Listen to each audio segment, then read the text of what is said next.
혹시 여러분은 얼마나 많은 분들이 피곤하게 살아간다고 생각하십니까? 2008년 국립암센터에서 국내 15개 지역의 일반인 1000명을 대상으로 설문을 조사했더니 우리 국민들이 느끼는 피로에 대한 점수가 10점 만점에 4점의 피로를 느낀다라고 응답을 했습니다. 평균적으로. 그런데 그 중에 의사의 진료가 필요한 중증도 이상의 피로를 느끼는 사람들은 국민의 절반 이상 55.2%가 의사의 진료가 필요한 피로를 느끼고 있고 6명 중에 1명은 심각한 피로를 호소했습니다. 특히 사회적으로 활동과 역할이 많은 40에서 59세 사이의 국민들이 20대 젊은 연령층보다 1.5배 더 피곤해하는 것으로 나타났습니다. 최근 상황을 보면 좀 나아졌는가?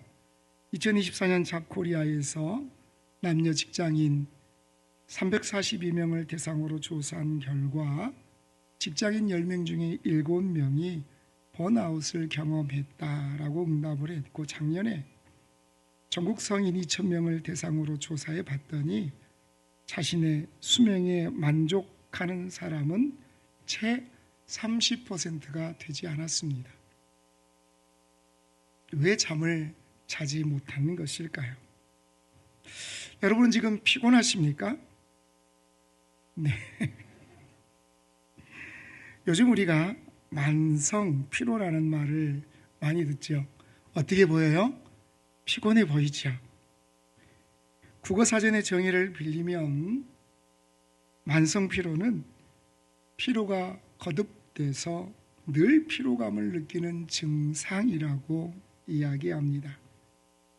아무리 잠을 자도 피곤이 풀리지 않는다고 호소하는 사람들이 많다는 것입니다.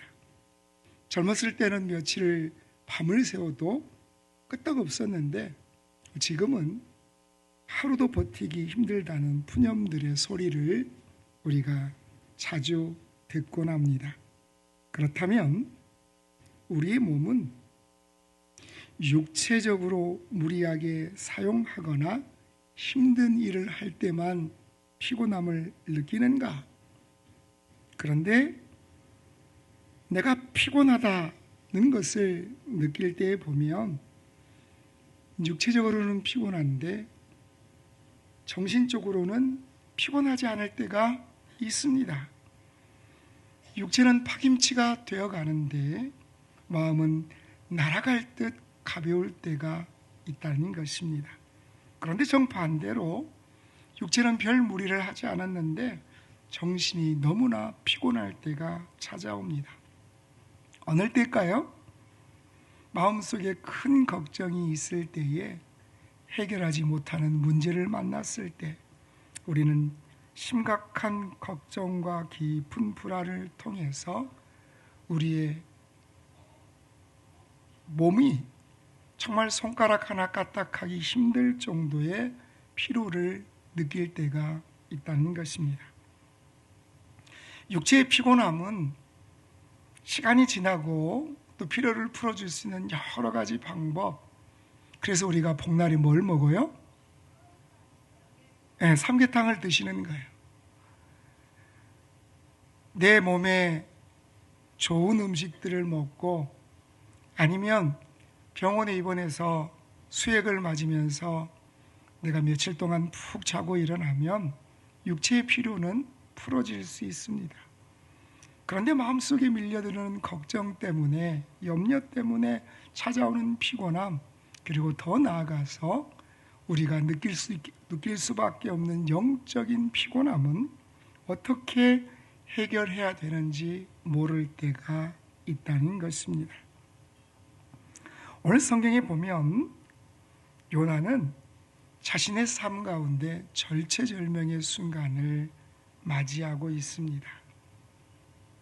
인생의 위기, 말할 수 없는 영적 곤고함을 그가 느끼고 있다는 것입니다. 요나가 지금 왜 이런 형편에 처해 있습니까? 그는 하나님이 주신 사명이 너무나 부담스러웠습니다. 그래서 꼭꼭 숨기로 결심하고 하나님의 낯을 피하여 도망갑니다.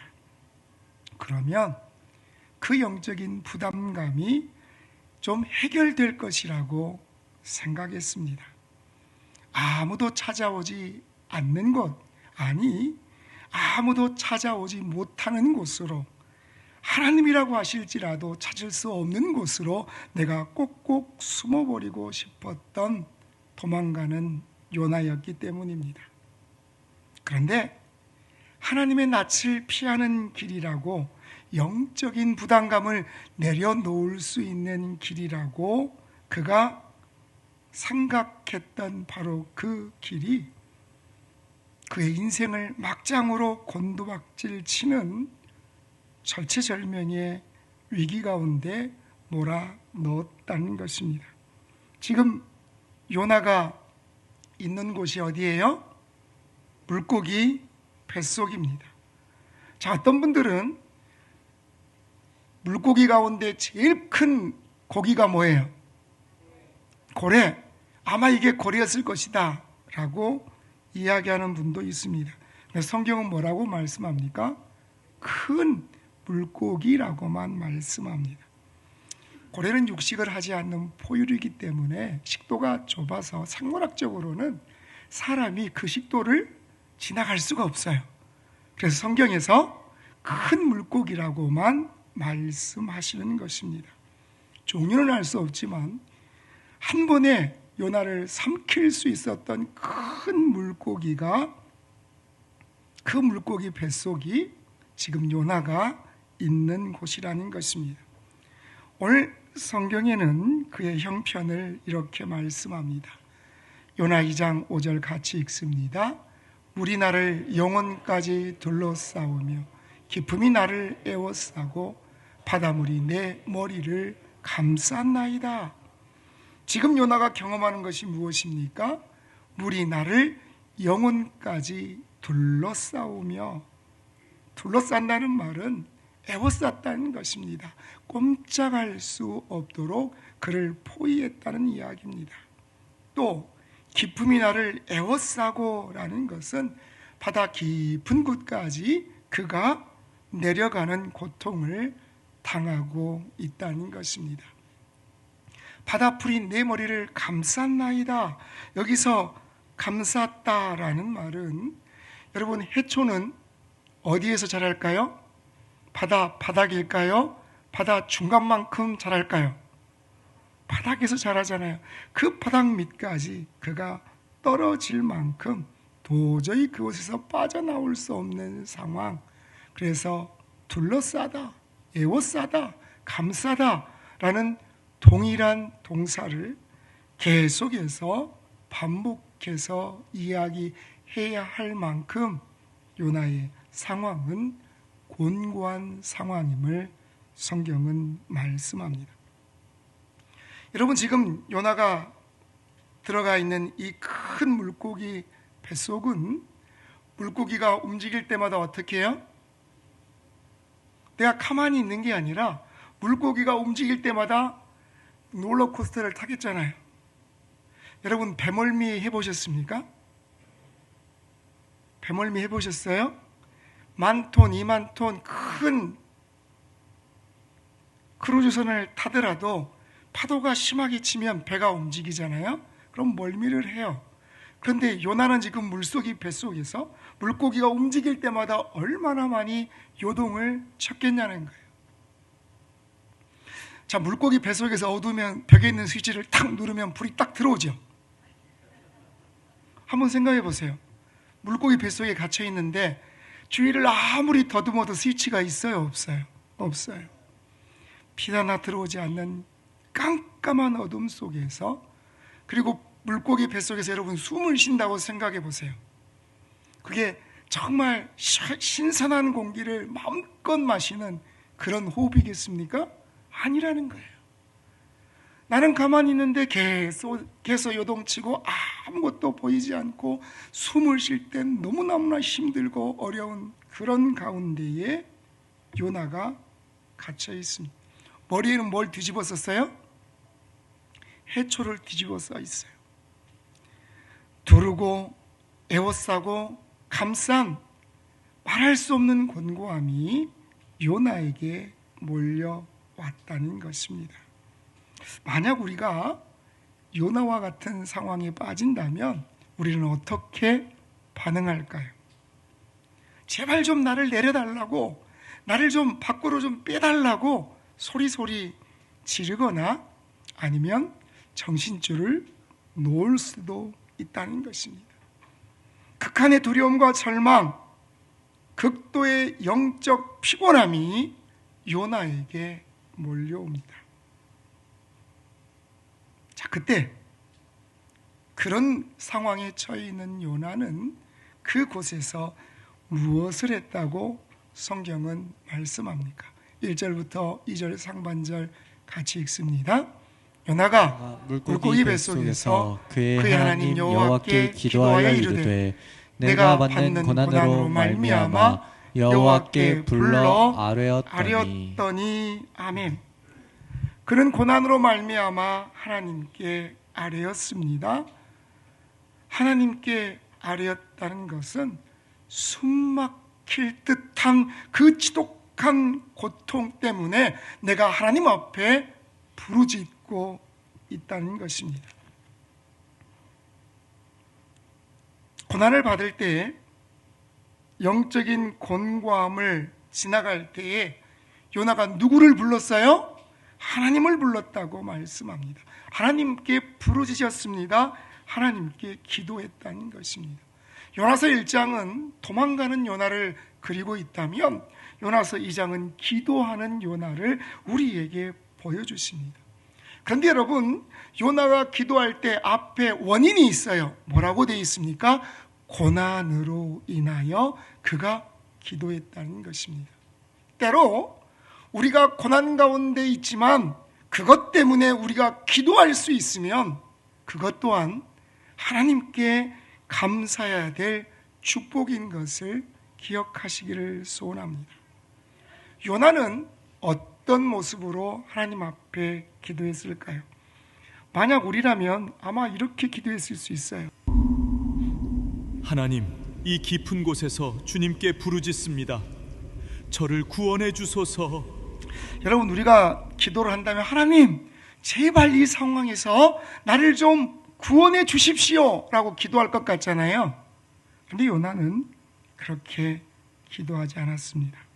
하나님이 한 번만 하나님이 용서해 주시면 제가 정말 올바르게 내가 사명자로서 선지자로서 사명을 잘 감당할 테니까 하나님 제발 한 번만 살려주십시오라고 기도하지 않았다는 것입니다. 그 대신 요나는 자기가 하나님 앞에 어떤 존재였는지를 기억합니다.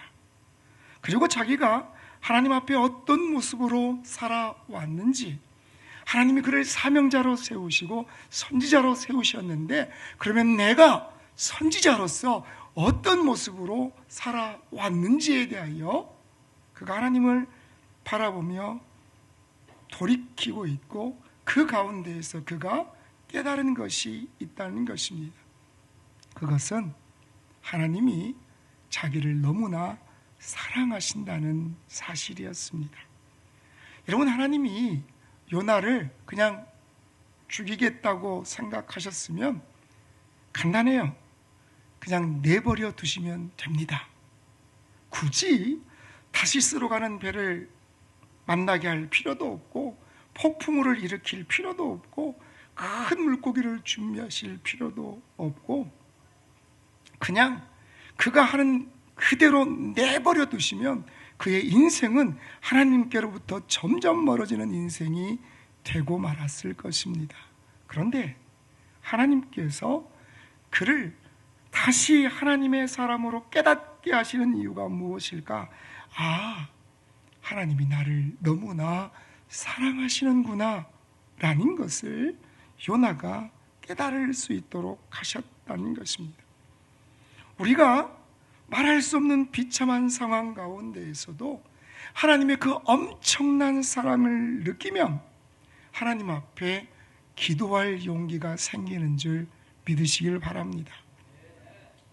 어렸을 때 뒤에 집안에 그 장독대가 있죠. 거기에 보면 장독들이 여러 개가 있잖아요. 근데 꼭 부자반 애들이 그걸 하나 깨먹는 경우가 있어요. 자, 동생하고 놀다가 정말 집에서 소중한 장독대를 하나 깼어요. 그럼 여러분 어떻게 하실래요? 네? 어떻게 하실 거예요?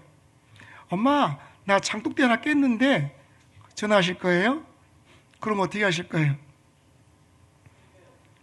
아니, 숨긴 게 아니라 도망가야지. 밖으로 도망갔다가 이제 해가 뉘우치면 집에를 들어가야 되나 말아야 되나 고민하실 거 아니에요? 그렇잖아요. 근데 저 멀리에서 내 이름을 부르는 어머니를 발견해. 누구야?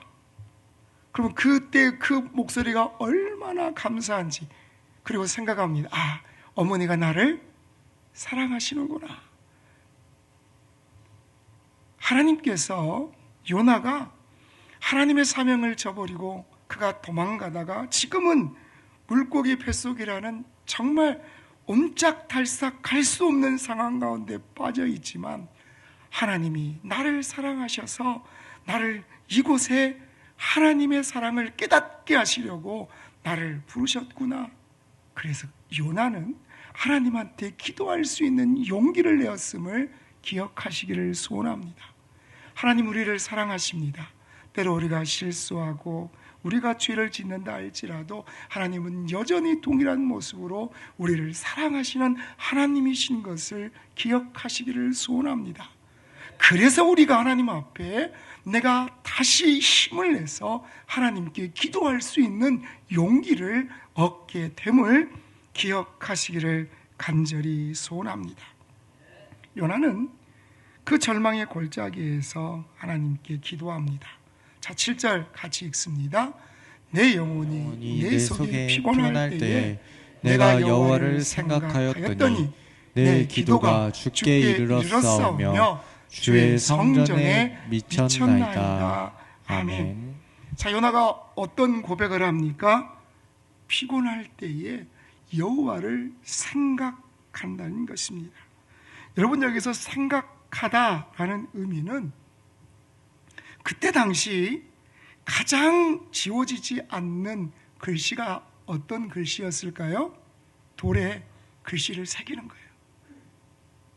돌에 글씨를 새겨 놓으면 그 글씨는 사라지지 않는다고 사람들은 생각했습니다.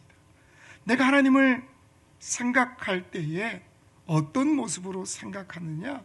돌에 글씨를 새겨 놓는 것처럼 또렷하게 하나님의 그 사랑과 은혜를 기억하고 그 하나님 앞에 집중하겠다는 것을 요나가 하나님 앞에 고백하고 있다는 것입니다.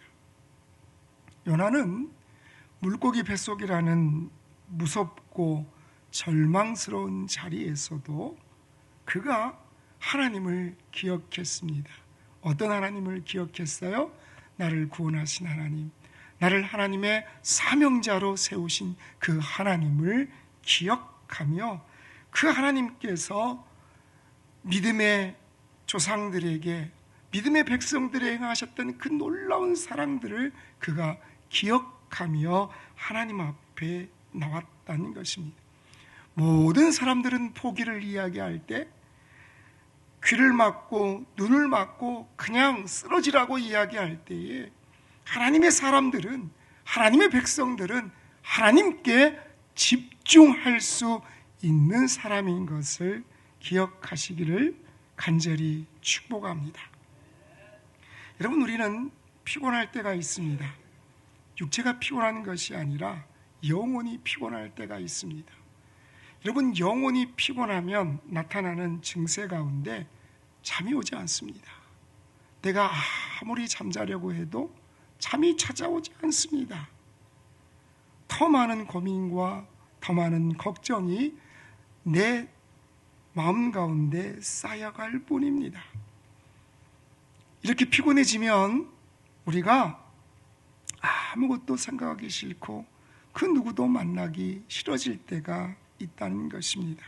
그런데 내 영혼이 피곤할 때에 그 쓰러졌던 우리가 다시 일어설 수 있는 방법은 하나님을 기억하고 하나님께 집중하는 것임을 기억하시기를 주님의 이름으로 축복합니다. 우리가 왜 영적으로 만신창이가 돼가는 것일까? 교회에서 열심히 봉사하는 사람일수록 많은 불평을 듣습니다. 교회에서 열심히 헌신하는 사람일수록 많은 원망을 듣게 된다는 것입니다. 사람들과의 틈바구니 속에서 속상하고 마음이 상해서 아무것도 하기 싫어질 때가 찾아옵니다. 그럴 때 우리는 하나님, 내가 이렇게 헌신하고 봉사하는데 왜 이런 소리를 들어야 합니까? 라고 불평하면서 말할 수 없는 영적인 피로를 느낄 때가 있다는 것입니다. 사랑하는 성도 여러분, 그때 하나님께 집중하시기를 간절히 소원합니다. 내가 인생의 절망의 골짜기에 빠져 있을 때에 사람을 집중하기 시작하면 내 마음의 평강이 사라집니다. 그런데 하나님께 집중하면 내 마음의 기쁨이 솟아나는 것을 기억하십시오. 그리고 다시 일어설 수 있는 용기를 하나님께서 우리에게 허락하실 것임을 믿으시길 바랍니다. 왜 우리가 이토록 피곤하고 힘들게 쓰러지는가? 6절 한번 같이 읽습니다. 내가 산의 뿌리까지 내려갔사오며 땅이 그 빗장으로 나를 오래도록 막았사오니 나의 하나님 여호와여, 주께서 내 생명을 구덩이에서 건지셨나이다. 아멘. 뭐라고 말씀합니까? 그 빗장이 나를 막았다는 것입니다. 때로 견고한 삶의 빗장이 내 앞에 채워져 있을 때가 있습니다. 아무리 문을 열고 싶어도 빗장이 굳게 닫혀서 그 문이 도저히 열리지 않을 때가 있다는 것입니다. 그런데 아무리 거대한 삶의 빗장이 우리의 삶의 문을 막아 서 있다 할지라도 하나님이 나와 함께 하시면 그 음침한 사망의 구덩이에서 나를 건져 주실 것임을 우리는 믿습니다. 하나님께서 나를 건지시면 그 누구도 그 하나님의 손에서 나를 빼앗을 수 없음을 우리는 믿습니다. 여러분들을 어떤 피로회복제를 좋아하십니까? 네, 대한민국의 국민 피로회복제 바카스. 1961년부터 한 2년 정도는 이게 정제 형태로 나왔는데 63년부터 지금 우리가 보는 그 병 형태로 나왔어요. 작년 말까지 누적 242억 병이 팔렸어요. 별로 안 놀라시죠? 국내에서 최대로 판매된 상품에 올라가 있습니다.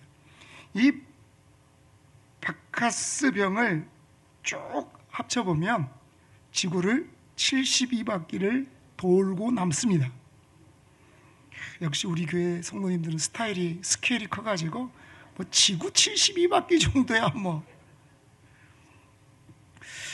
전 국민이 한 달에 한 번 이상은 마신다는 이 바카스. 이 바카스가 성공한 이유가 CF 때문이라는 말을 많이 해요. 여러분, 바카스 CF는 항상 던지는 멘트가 있어요. 그날의 피로는 다들 알고 있는 거잖아요. 꼭 가고 싶습니다. 부탁해서 수많은 CF가 있었습니다. 근데 저는 이 바카스 CF가 참 잘 만들었다. 근데 소리를 좀 확인해 주세요. 근데 이 CF 광고 가운데 제가 정말 인상 깊게 봤던 광고가 있어요. 좀 오래된 광고인데 한번 볼까요?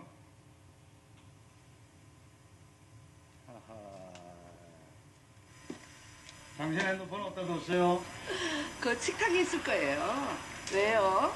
아니 그냥 아내한테 핸드폰 어디 있냐고 물어보니까 식탁에 있다 그러잖아요. 아이고, 냉동실에서 꺼내서 식탁에다가 가만히 놓는 거예요. 집어넣지 마세요. 그리고 여러분 방금 보셨어요? 뭐라고 돼 있냐면 오랜 세월 내 곁을 지켜준 아내는 나의 피로 회복제입니다. 이 남자가 사는 법입니다. 여러분, 우리가 살아가면서 우리가 피곤할 때 우리의 피로를 풀어줄 수 있는 그런 무엇인가가 우리의 삶에 있어야 한다는 것입니다. 특별히 하나님의 백성들에게는 우리가 영적으로 곤고해 있을 때에 우리의 영적인 피로를 풀 수 있는 피로 회복제가 반드시 있어야 한다는 것입니다. 여러분은 어떤 삶의 피로 회복제를 가지고 계십니까? 여러분이 피곤할 때, 곤고할 때, 절망 가운데 빠졌을 때 여러분을 그 피곤에서 건져줄 수 있는 영적 피로 회복제는 무엇입니까? 고난을 당할 때, 내가 영적으로 말할 수 없이 곤고할 때 주님을 생각하십시오. 주님께 집중하십시오.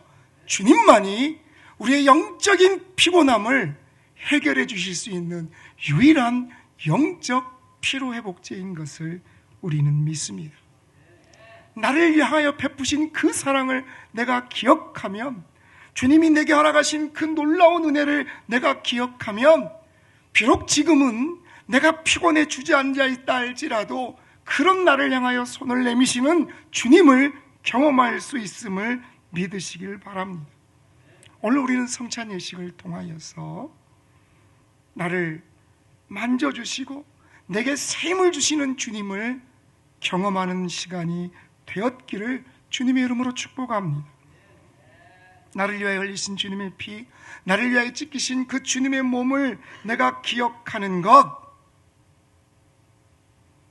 내 삶에 말할 수 없는 곤고함 가운데에서도 나를 일으키실 수 있는 놀라운 새 힘이 될 줄 우리는 믿습니다.